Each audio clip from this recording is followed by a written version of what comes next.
A very warm good morning to all. Today we are going to study economic activities. In this class we will study the basic about economic activities. What are economic activities? Economic activities are, if I will say in layman language, अगर मैं simple सी language में आपको बताऊं तो economic activities वो activities होती हैं जो कि हमें रिटर्न में मनी देती हैं. Means economic activities are those activities which give us money in return. मतलब अगर हम उन्हें सेल करते हैं तो फिर हमें वापस क्या मिलता है, मनी मिलती है बदले में. लाइक जैसे आप क्या कर सकते हैं कि आपने कोई चीज़ बनाई, suppose you have made a painting आपने बनाई, ड्रॉ की और आपने उसको बेच दिया. So you are getting some earning from there. वहाँ से आपको कुछ पैसे मिल रहे हैं, आप कुछ मनी कमा रहे हैं, तो वो क्या कहलाएंगे, economic activities. But if I will go in specific definition, अगर मैं डेफिनेशन पर जाऊँ सो इसको हम कुछ इस तरह से लिखते हैं. Economic activities are those activities which are undertaken by people with the object of earning money. I repeat, economic activities are those activities which are undertaken by people with the objective of earning money. Okay, so ये इसकी proper definition होगी.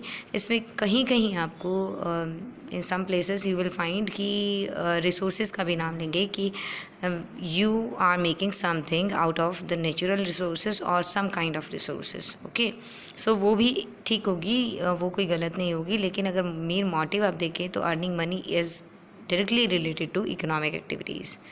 Okay, if I will take some examples, production of goods in factories, distribution, उसका जो goods बनाए, distribution, देखो घर में भी बनाते हैं लोग सामान और उसको बेचते हैं, तो वो भी इकोनॉमिक एक्टिविटी में आएगी. जो आपके टेलर हैं, डॉक्टर हैं, जो भी कमा रहे हैं, जो भी मनी अर्न करने के लिए कोई भी काम कर रहे हैं, एनी मॉडिफिकेशन इन रिसोर्सेज और any kind of farming, plantation, तो वो क्या हो जाएगी, इकोनॉमिक एक्टिविटीज़ हो जाएगी, जिससे आपको मनी मिलती है. That is called economic activity.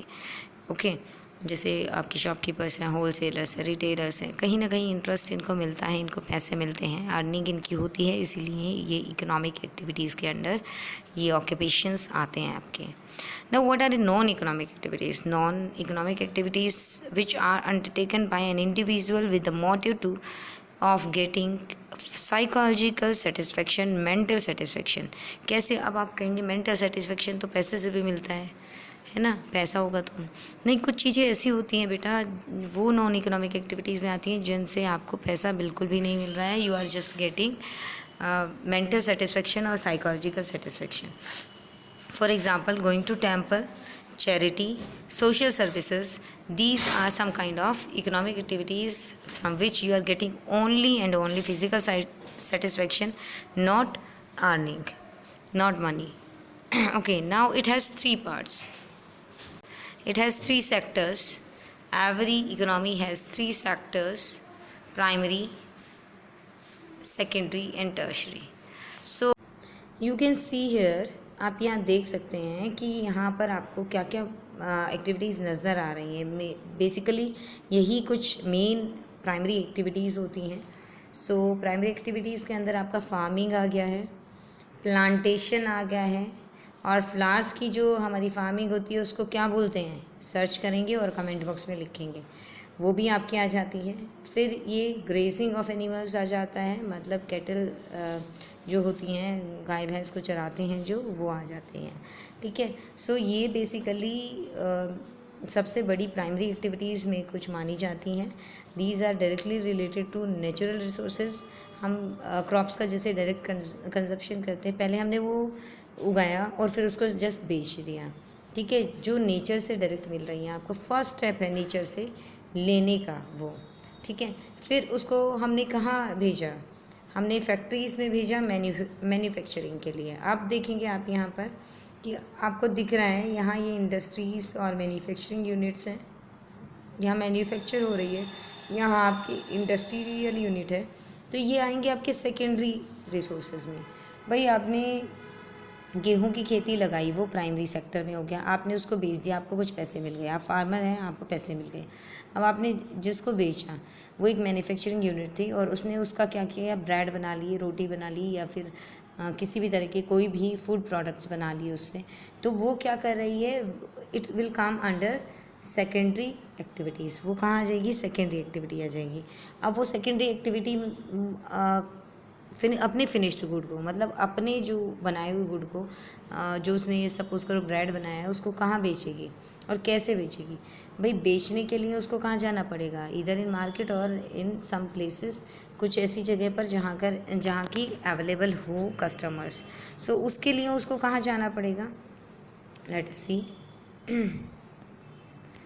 फिर उसको हेल्प लेनी होगी इन सब चीज़ों की। किस चीज़ की, ट्रांसपोर्ट की, या फिर सुपर मार्केट्स की, या फिर मार्केट्स ढूंढनी पड़ेंगी, बेस्ट सूटेबल मार्केट्स, कौन सी जगह पर वो चीज़ बिक सकती है और बाद बदले में क्या मिलेगा, पैसा मिलेगा। सो ये कुछ हैं आपकी टर्शरी सेक्टर्स। इसको टर्शरी बोलते हैं, टर्टरी नहीं बोलेंगे कोई भी, ठीक है।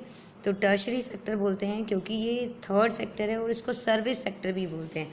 जो आपकी ट्रांसपोर्टेशन है, कम्युनिकेशन है, ये सब किस में आता है, टर्शरी सेक्टर में आता है। Okay, so let us revise whatever we have done till now. अभी तक जो हमने किया उसको रिवाइज कर लेते हैं। पहले हमने किया economic activities. Okay, economic activities जो हम पढ़ रहे हैं वो हम ये वाली पढ़ रहे हैं, basis of economic activities.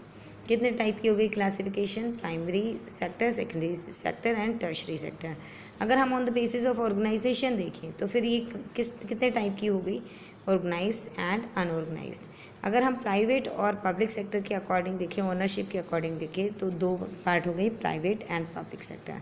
But we are considering on this part only, हम सिर्फ इसको ले रहे हैं। प्राइमरी सेक्टर कौन से वाला सेक्टर था, रिकॉल इट, कौन से वाला, जो डायरेक्ट कंजप्शन होता है। जैसे अगर मैं एक और एग्जांपल दूं कि कपास की खेती होती है, ठीक है। सो जो कॉटन होती है उससे क्या, वो उसको हम कॉटन जो हमने निकाली, फार्मर ने जो कपास की खेती करा है उसने, और फिर उसको बेच दिया, ठीक है। वहाँ पर उसको जो मनी अर्न हुई वो फार्मर के पास गई, तो प्राइमरी एक्टिविटी यहाँ फिनिश हो गई। अब जिसको उसने बेचा है वो मैन्युफैक्चरिंग यूनिट में उसको मैन्युफैक्चर कर कर एक शर्ट बना लेता है, पैंट बना लेता है, कोई भी क्लोथ बना लेता है, तो वो क्या हुई, सेकेंडरी हुई।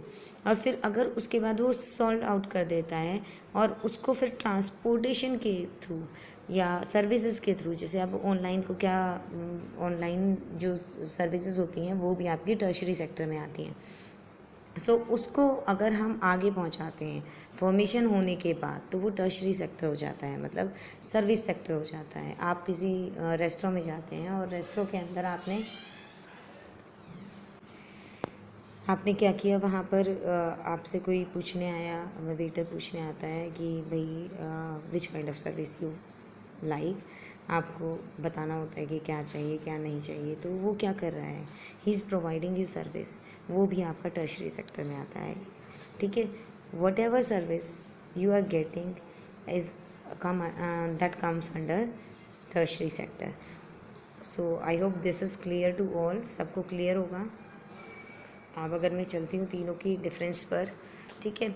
सो the agriculture and light sector services are known as primary sector. समझा मैंने दिया है, अब हम डेफिनेशन पर जा रहे हैं। डेफिनेशन देखिए, एग्रीकल्चर सेक्टर क्या होती है, प्राइमरी सेक्टर क्या होती है, मोस्टली रिलेटेड होती है एग्रीकल्चर सेक्टर से। Agriculture and allied sector services are known as primary sector. Now secondary sector, the manufacturing sector is known as secondary sector. Then the service sector is known as tertiary sector. Raw materials for goods and services are provided for the primary sector, ठीक है। Raw materials मिलते हैं यहाँ पर। Secondary sector changes one good into another. अब उसने wheat को किस में, ब्रेड में कन्वर्ट कर दिया, कॉटन को क्लॉथ में कन्वर्ट कर दिया, ठीक है, तो वो सेकेंडरी सेक्टर हो गया। This sector provide services to both the primary and secondary sector. और ये प्राइमरी और सेकेंडरी को दोनों को, जैसे कि अगर फसल आपकी लगी है, निकाली है आपने खेत में, निकाल दिया, गेहूँ निकाल लिया, लेकिन उसको घर तक या मंडी तक, जो आपकी अनाज मंडी होती है उस तक पहुँचाने के लिए कोई तो सर्विस चाहिए, तो ये हेल्प करती है प्राइमरी सेक्टर की भी, को भी सर्विस प्रोवाइड करती है। और सेकेंडरी सेक्टर का जो फिनिश्ड गुड्स हैं, जो बनी हुई शर्ट्स हैं, वो सब पहुंचाने में भी ट्रांसपोर्टेशन की ज़रूरत होती है, ठीक है, सो वो भी यहाँ पर आएगा। आपके रेलवेज जो हैं वो भी सर्विस सेक्टर में आते हैं, टेलीकम्युनिकेशन है वो भी सर्विस सेक्टर में आता है, because they are providing you service. ये आपको कुछ हाथ में नहीं दे रहे हैं, ये आपको एक जगह से दूसरी जगह पहुँचा रहे हैं, या फिर आपकी एक बात दूसरी जगह तक पहुँचा रहे हैं, या फिर Here are some activities related to primary sector, tertiary sector and secondary sector. You can have a look on them to get more information.